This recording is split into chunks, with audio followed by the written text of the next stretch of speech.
Triveni food recipe ಚಾನಲ್ಗೆ ಸ್ವಾಗತ. ಇವತ್ತು ನಾವು ಬಾಟಲ್ ಸೋರೆಕಾಯಿ ಪಲ್ಯ ಹೇಗೆ ಮಾಡೋದು ಅಂತ ನೋಡೋಣ.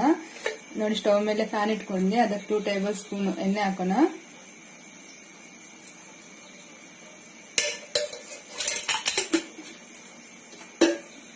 ಇದಕ್ಕೆ ಸಾಸಿವೆ ಜೀರಿಗೆ ಹಾಕ್ತಾ ಇದ್ದೀನಿ ನಾನು.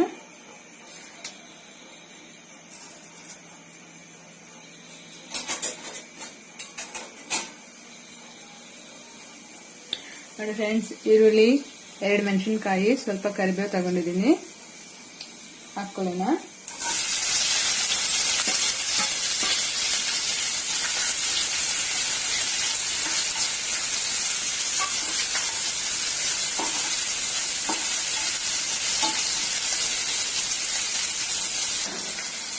ಸ್ವಲ್ಪ ಉಪ್ಪು ಹಾಕ್ತಾ ಇದ್ದೀನಿ, ಈರುಳ್ಳಿ ಚೆನ್ನಾಗಿ ಫ್ರೈ ಆಗುತ್ತೆ.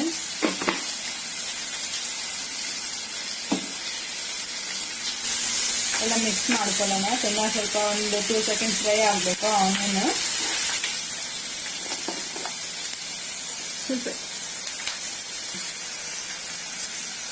ಸ್ವಲ್ಪ ಅರಿಶಿನ ಹಾಕ್ತಾ ಇದ್ದೀನಿ, ಒಂದು ಚಿಟಿಕೆ ಅಷ್ಟು ಅರಿಶಿನ ಹಾಕ್ಕೊಂಡ್ಮೇಲೆ. ತುಂಬ ಸಿಂಪಲ್ ಫ್ರೆಂಡ್ಸ್, ಸೋರೆಕಾಯಿ ಪಲ್ಯ ಮಾಡೋದು ತುಂಬ ಟೇಸ್ಟಿ ಆಗಿರುತ್ತೆ.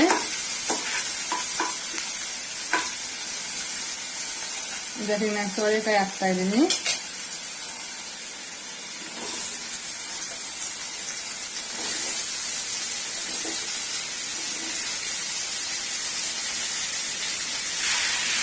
ಎಲ್ಲ ಚೆನ್ನಾಗಿ ಮಿಕ್ಸ್ ಮಾಡಿಕೊಂಡು ಇದೊಂದು 5 ನಿಮಿಷ ಫ್ರೈ ಆಗಬೇಕು.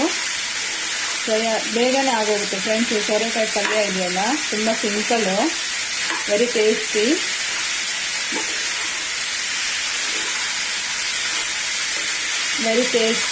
ಚಪಾತಿ ಜೊತೆ ತುಂಬ ಚೆನ್ನಾಗಿರುತ್ತೆ.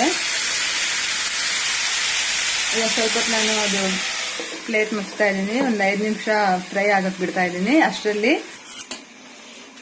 ಪಲ್ಯಕ್ಕೆ ಬೇಕಾದ ಇದು ಕಡಲೆ ಬೀಜ ನೋಡಿ, ಇದು ನಾನು ಹುರಿದು ಸಿಪ್ಪೆ ತೆಗೆದು ಇಟ್ಕೊಂಡಿದ್ದೀನಿ. ಮಿಕ್ಸಿ ಜಾರ್ನಲ್ಲಿ ಪೌಡರ್ ಮಾಡೋಣ.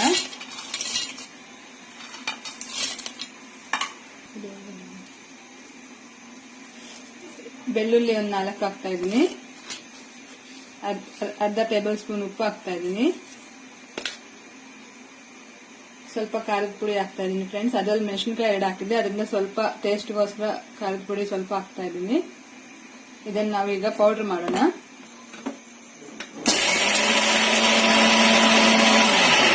ನೋಡಿ ಫ್ರೆಂಡ್ಸ್, ಇದು ಪೌಡರ್ ರೆಡಿ ಆಗಿದೆ. ಇದು ನಾವು ಪಲ್ಯನಲ್ಲಿ ಲಾಸ್ಟಲ್ಲಿ ಹಾಕಿ ಮಿಕ್ಸ್ ಮಾಡಿ ಸ್ಟವ್ ಆಫ್ ಮಾಡಬೇಕು. ನೋಡೋಣ, ಈಗ ಇದು 5 ನಿಮಿಷ ಆಯಿತು ಇಟ್ಟು ಫ್ರೈ ಆಗಿದೆ.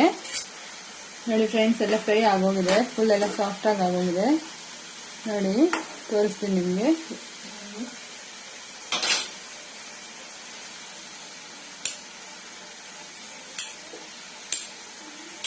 ನೋಡಿದ್ರಲ್ವಾ, ಆಗಿದೆ. ಈಗ ಇದಕ್ಕೆ ನಾವು ಕಡಲೆ ಪುಡಿ ಹಾಕೊಳ್ಳೋಣ.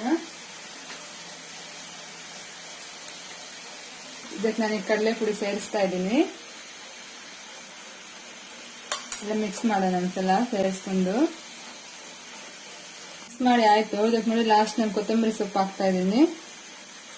ನೋಡಿದ್ರಲ್ಲ ಫ್ರೆಂಡ್ಸ್, ಎಷ್ಟು ಈಸಿಯಾಗಿ ಎಷ್ಟು ಬೇಗ ಆಯ್ತು ಬಾಟಲ್ ಸೋರೆಕಾಯಿ ಪಲ್ಯ. ಇದನ್ನ ಈಗ ನಾವು ಸರ್ವ್ ಮಾಡ್ಕೊಳ್ಳೋಣ ಬೌಲಲ್ಲಿ. ಇದು ತುಂಬಾ ಚೆನ್ನಾಗಿರುತ್ತೆ, ಚಪಾತಿ ಜೊತೆ, ಫುಲ್ಕಾ ಜೊತೆ ತುಂಬಾ ವೆರಿ ಟೇಸ್ಟಿ ಆಗಿರುತ್ತೆ. ನೋಡಿದ್ರಲ್ಲ ಫ್ರೆಂಡ್ಸ್, ಸೋರೆಕಾಯಿ ಪಲ್ಯ ತಯಾರಾಗಿದೆ. ಇದು ನಾನು ಫುಲ್ಕಾ ಜೊತೆ ಸರ್ವ್ ಮಾಡಿದ್ನಿ. ನೀವು ಫುಲ್ಕಾ ಅಥವಾ ಚಪಾತಿ, ಪರೋಟ ಜೊತೆ ಸರ್ವ್ ಮಾಡಬಹುದು. ತುಂಬಾ ಟೇಸ್ಟಿ ಆಗಿರುತ್ತೆ. ಈ ವಿಡಿಯೋ ನಿಮ್ಗೆ ಇಷ್ಟ ಆದಲ್ಲಿ ಲೈಕ್ ಮಾಡಿ, ಶೇರ್ ಮಾಡಿ. ಮತ್ತಷ್ಟು ಈಸಿ ರೆಸಿಪಿಗಾಗಿ ಸಬ್ಸ್ಕ್ರೈಬ್ ಮಾಡೋದನ್ನು ಮರಿಬೇಡಿ. Thank you for watching my video.